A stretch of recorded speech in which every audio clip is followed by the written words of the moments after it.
Bugün bir ana haqqında danışmaq istəyirəm sizlərə. O ana ki, vaxtı ilə bizə dərs verir. Bizə həm müəllimə, həm də ana olub. Bəli, ana olub. Gördüyünüz Pərvanə müəllimə. Yanındakı da dünyasını dəyişmiş Şəmlistan balası. Bəli, Şəmlistan balası. Allah bizim boynumuza rəhmət eləsin. Allahın ruhunu şad eləsin. Bu həyat müəlliməmin üzünə gülmədi. Bəli, müəlliməmin üzünə gülmədi. Hər kəs istəyər öz balasının toyunu görsün. Amma o toyunu yox, balasının yaşını gördü. Bəli, yaşını gördü. Bugün istəyirdim bir hədiyyə alım.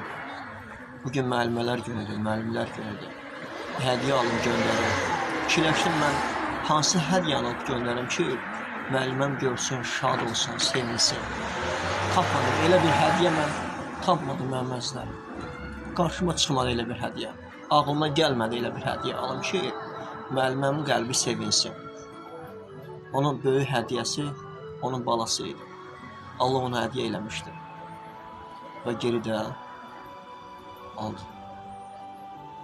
Allah mənim müəllimimə can sağlıq versin, Allah ona sabır versin. Mənim üçün valla çətindir, Quran and olsun, belə kadr çəkib paylaşmaq. Mən çox əziyyət çəkirəm. Bilirsiniz niyə əziyyət çəkirəm? Çünki cavan balasını torpağa tapşıran bir anadan söhbət gedir burada.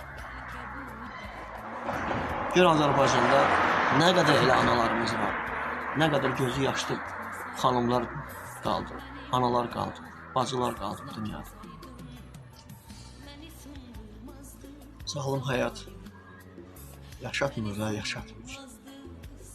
Yaşatsa da zülmlə yaşadır insanlar, zülm. Bağışlayın, vaxtınızı aldım. Allah sizləri var eləsin. Bugün müəllimələr günüdür, müəllimlər günüdür. Ona görə bu kadrı çəkdim.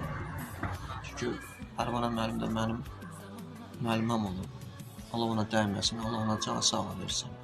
Allah ona uzun ömür versin inşallah. Allah Paris qardaşımıza da sabır versin. Allah onları var eləsin inşallah.